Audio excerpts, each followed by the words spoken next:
phase is, I think, one of the largest differentiators that we teach our students and our members to go out and execute.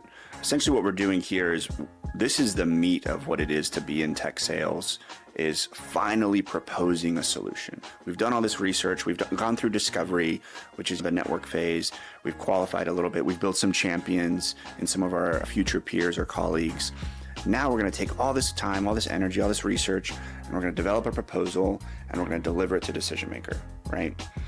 Now, in the job hunt process, this is largely not normal. Like, most people that I share this information with, they're like, what? I mean, it's smart, but it's like, really, that works? Like, how do you do that?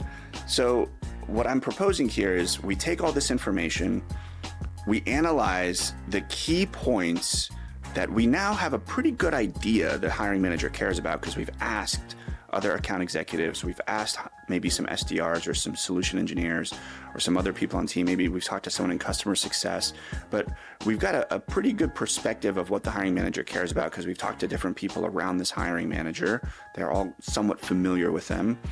And so now we can make an educated guess. How we deliver the proposal is also important. So the contents of the proposal has to be sharp, but then again, how we communicate, how we deliver the proposal needs to also be 10 out of 10. I personally like cold calling hiring managers. It typically received very well. Sending a written message isn't necessarily bad. It's just really hard to get through the noise. As a business owner myself, and someone who was in sales, sending many, many messages, the open rate of an email or a LinkedIn message is just, it's pretty low. So I think a cold call followed by a text message can be super powerful. There are ways to build a cadence and a structure around messaging and offering maybe a cold call he doesn't answer, follow up with a text message. The next day, shoot over a LinkedIn message with a Loom video of you introducing yourself and delivering maybe the proposal via Loom. There's all kinds of ways you can do it. The point here is, we want it to be great content, so the proposal is super compelling, how we deliver it, very sharp, and we need to differentiate ourselves. Like, we have to find ways to be creative here and start to stand out. This is your first impression, largely, of the hiring manager. A few other things that I've seen happen.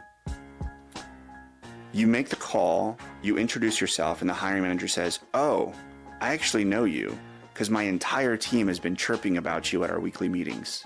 Like, everyone's already mentioned your name. So yeah, happy to talk, happy to give you a first interview.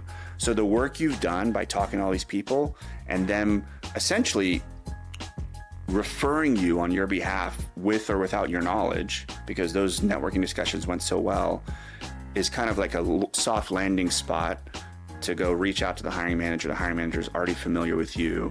He's already heard a little bit about who you are, your background. So the cold call, the discussions with the networking folks, all of this can create this kind of perfect scenario where you can really set yourself up and be differentiated in the market. Very few people are doing this. Once you connect with the hiring manager, what I'm seeing is the success rate to get the interview from there is like 95%. It's ridiculous. Like, most hiring managers are saying, absolutely, let's take it. Let's turn this into a formal interview.